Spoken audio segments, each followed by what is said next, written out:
Hello नमस्कार सर्वांना, स्वागत आहे तुमचं सारिका कांचनची दुनिया या यूट्यूब चॅनलमध्ये। तर बघू शकताय तुम्ही इथं आम्ही आलो आता आरेवाडीला। तर आरेवाडीची यात्रा असते खूप मोठी चैत्र महिन्यात, तर त्यामुळेच आम्ही यात्रेला आलो होतो। आणि दुसरं म्हणजे या यात्रेला ना आमच्या आत्या येतात झाडपिढीला, तर त्याच्यासाठीच आम्ही त्यांना भेटण्यासाठी आलो होतो। आता झाडपिढी म्हणजे काय हे तर आता सगळ्यांनाच माहिती असणार, शक्यतो करून जे धनगर लोक आहेत ना त्यांना तर हे फिक्समध्ये माहितीच असणार आहे झाडपिढी म्हणजे काय। तर खूप सारे आमच्या इकडले ना मायका देवी आणि बिरुदेवाला मानतात। तर त्यामुळे ना गावातील ना प्रत्येकजण एका फॅमिलीतला एक जण तरी इथं आलेला असतो झाडपिढीला। तर बघू शकता इथं तुम्ही ही सगळी ना झाडपिढीलाच आलेली माणसं आहेत। ही आमच्या आत्या आहेत, तर आत्यांनाच आम्ही भेटायला आलो होतो। मग त्यांच्यासाठी भजी घेऊन आलो होतो, तर मग ते दिलेत। आणि हे आहेत माझे मोठे दीर भाऊजी, तर ते आत्यांसोबत ते पण येतात, कारण आत्यांना झाडपिढीला दरवर्षीच येतात, मग त्यामुळे त्यांच्यासोबत भाऊजी पण येतात असं असते। आणि सगळी जी येते ना ती म्हणजे आमच्या गावातलीच आहे ती माणसं जी आलेली बायका ते, मग ते सगळे मिळून स्वयंपाक वगैरे करत असतात तिथंच। आणि हा आहे मंदिराचा परिसर, बघू शकताय तुम्ही। तर काल यात्रा झाली खूप मोठी, आणि नंतर मग आज बघू शकताय पूर्ण इथं जरा मोकळं झाले, तरी पण खूप जण येतात नारळ वगैरे फोडण्यासाठी। आणि हे जो हा जो मंदिराचा परिसर आहे ना, जे झाडपिढीला राहिलेले लोक आहेत ना ते असं पूर्ण स्वच्छ करतात, झाडून लोटून असं असते। आणि ना प्रत्येकालाच हा देव पावतो, त्यामुळे जे एखाद्याचं नवस पूर्ण झालेलं असेल ते देखील येतात आपलं नवस पूर्ण करण्यासाठी। आणि एखाद्याला नवस मागायचा असेल तर ते देखील झाडपिढीला आवर्जून येतात असं असते। मग ती 7 दिवसाची असते, म्हणजे 21 दिवसाची असते, 1.25 महिन्याची असते, वर्षाची असते। तर असं असते, ज्यांना देवाचं जे स्वत्व कळलंय ना, ज्यांना खरंच खूप अनुभव आलाय ना ते हे करत असतात। तर बघू शकताय ऊन असल्यामुळे ना इथं मंडप टाकलाय, म्हणजे सावली व्हावी म्हणून। आणि हा मंदिराचा पूर्ण परिसर हे झाडपिढीला जे लोक राहतात ना ते स्वच्छ करून घेतात। तर आल्या पहिला आम्ही आत्यांना भेटलो होतो, आत्यांना भेटलो आणि नंतर मग आम्ही नारळ फोडायला गेलो होतो। तर बघू शकताय बऱ्यापैकी गर्दी होतीच, काल यात्रा झाली होती तरी सुद्धा ना खूप सारे भाविक जे राहिलेले होते ना ते इथं आले होते। आणि हा पाळणा आहे देवाचा, हे हलवलं की नाही बाळ होता असं म्हणते। आणि बघू शकता इथं मंदिराचा जो परिसर आहे तो, इकडे नारळ साठलेत। आणि जे यात्रा होती त्यामुळे फुलांचं पूर्ण डेकोरेशन केलेलं होतं, तर तेच आहे अजून। आणि ही देवाची पालखी आहे, तर पालखीचे पण आशीर्वाद घेऊया देवाचे। आणि छोटंसं बाळ आहे त्याला देखील भंडारा लावलेला आहे। तर आम्हाला खरं तर यात्रेलाच यायचं होतं, यात्रेसाठीच येणार होतो आम्ही, पण आबूचं ना, आबू म्हणजे माझी बहीण, तर तिच्या ना लहान बाळाचं अन्नप्राशन होतं, अन्नप्राशनचं करायचं होतं, त्यामुळे मग आम्हाला यायला खूप वेळ झाला। त्यामुळे मग आत्या म्हटल्या सकाळीच या। तर बघू शकता हे फुलांचं असं छान झुंबर केलेलं आहे। आता तुमच्यातलं कोण कोण झाडपिढीला जातं ना ते देखील कमेंट करून नक्की सांगा मला। आणि बघू शकताय मंदिराला खूप छान असं सजवण्यात आलेलं होतं।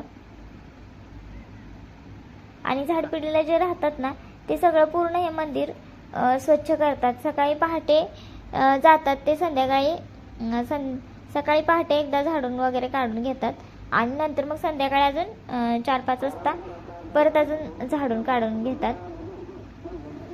तर तसं खूप जण असतात, म्हणजे प्रत्येक गावचे ना लोक येतात, प्रत्येक गावासाठी ना वेगवेगळी जागा असते, त्या गावात फक्त त्या जागेत फक्त त्याच गावाची लोक राहतात, तर असं असते। आणि प्रत्येक गावाला ना एक एक पुजारी असतो, तर त्या ज्या गावचे लोक आलेले आहेत ना आणि ज्या ते पुजारी आहेत ना तर त्यांची ती रिस्पॉन्सिबिलिटी असते, म्हणजे त्यांची ती जबाबदारी असते, जे झाडपिढीला जे आलेत ना तर त्यांचं सोय करायचं, कुठं राहायचं कुठं नाही, तर अशी त्यांची जबाबदारी असते। म्हणजे आपल्या जिथं हे आरेवाडीच्या देवाचे जे पुजारी आहेत ना तर त्यांना 5 गावे 10 गावे असं गावे वाटून दिलेले असतात, आणि त्या गावात ना ते वारी मागायला येतात दरवर्षी। असं असतंय. मग दरवर्षी जे वारी मागायला येतात ना तेच आपल्याला म्हणजे त्यांचाच आपल्याला जास्त मान असतो. म्हणजे जेव्हा आपण बोकड वगैरे करतो ना तर त्याच पुजाऱ्याला आपण जेवायला बोलवायचं असते. म्हणजे आमच्याकडे तर असं असते. आता आम्ही बऱ्याच वेळा देवाला बोकड वगैरे कापतो ना तर ते जे पुजारी आहेत जे आमच्या घरी येतात वारी मागण्यासाठी तर त्यांनाच आम्ही जेवण वगैरे करायला बोलावत असतोय. तर असं असते. आणि यात्रा असल्यामुळे ना इथं खूप शॉपिंगला वगैरे खरेदी करण्यासाठी खूप काही आलं होतं. म्हणजे चुडं वगैरे भरण्यासाठी. आणि मला ना पर्सनली मला ना चुडे भरायला खूप आवडतं. कंटिन्यू माझ्या हातात कधीही चुडे असतात. आता तुम्ही कधी पण एक व्हिडिओमध्ये बघितलं असेल माझा चुडा कधीच फुटत नाही. जेव्हा मी इथं येऊन चुडा भरते ना तर तेव्हाच फुटत असतो. आता चुडे म्हणजे ते कोणते ते काय कायना माहिती नसेल तर ते मी दाखवते पुढे. आणि हे आहे कामादेवी मंदिर. कामादेवी म्हणजे ती बिरोबाची पत्नी होती आणि मायका देवी ही बिरोबाची बहीण होती. तर आता आपण मगाशी जो मंदिरात गेलो होतो ते मायका देवीचं मंदिर होतं.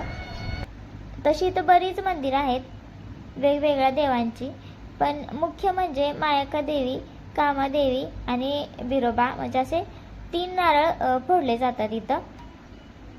3 नारळ फोडायचे असतात आणि बाकी मग देवाला नैवेद्य वगैरे दाखवायचा असतो, हळदी कुंकू वगैरे असं असते. आणि आमच्या आत्यांचा ना खूप विश्वास आहे. आता आत्यांना जरी नको म्हटलं ना तरी पण त्या म्हणतात मी जातेच. तर अगोदरपासून म्हणजे खूप दिवसापासून ते ही झाडपिढी करतात. तर बघू शकताय मी इथं चुडं भरायला आली. तर हे चुडे आहेत, ह्याला चुडे म्हणतात. तसं काचेच्या बांगड्यांना देखील काही जण चुडा म्हणतात. तर बघू शकता हे चुडे ना मला खूप आवडतात. आणि चुडे घातले ना असं एकदम छान वाटतं. म्हणजे बांगड्या अशा मोकळ्या मोकळ्या घालू वाटत नाहीत. म्हणजे मला तर सवय झाली. मी कोणत्याही प्रकारच्या साडीवर मॅचिंग वगैरे जरी बांगड्या घातल्या ना तरी सुद्धा ते पाठीमागं चुडा असल्यावर मला आवडतं. म्हणजे आता आवडतं, ज्याची त्याची आवड असते. आता मला खूप जण म्हणतात काय म्हाताऱ्या बायकांसारखं करते, घालत जाऊ नको किंवा तुझे चुडेच फुटत नाहीत असं असते. आता कसं असतं माहिती आहे का, चुडा आहे ना जो स्वतःहून कधी फोडायचा नसतो, तो मनाने फुटला तर फुटला असं असते. आणि मी तर या गोष्टी मानते बरं का. बाकीचं काय नाही मानलं तर अशा गोष्टी सौभाग्याच्या ज्या गोष्टी असतात ना त्या मी प्रॉपरली फॉलो करत असते, त्या मी मानतच असते. त्यामुळे मी कधी पण चुडा फोडत नाही. म्हणजे तो जरी असा खराब जरी झाला, दिसायला जरी व्यवस्थित नसला ना तरी सुद्धा मी कधीच नाही चुडा फोडत. आणि या ज्या मावशी आहेत ना त्या चुडा भरतात त्या आमच्या शेजारीच राहतात तिथे सांगलीमध्ये. त्यामुळे मग त्या म्हटल्या असं ते घाल, छान दिसते.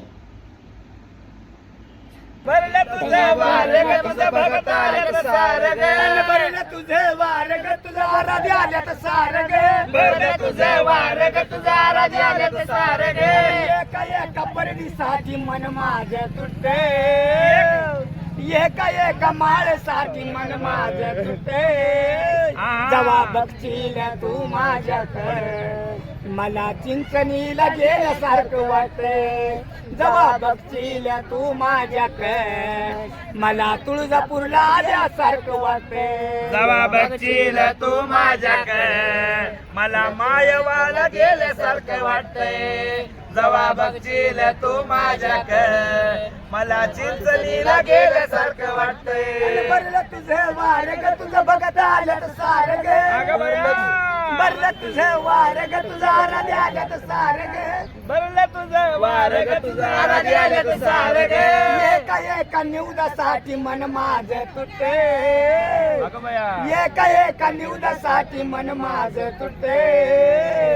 जवा बघशील तू माझ्याकडे, जवा बघशील तू माझ्याकडे मला येरमळ्याला गेल्यासारखं वाटतंय.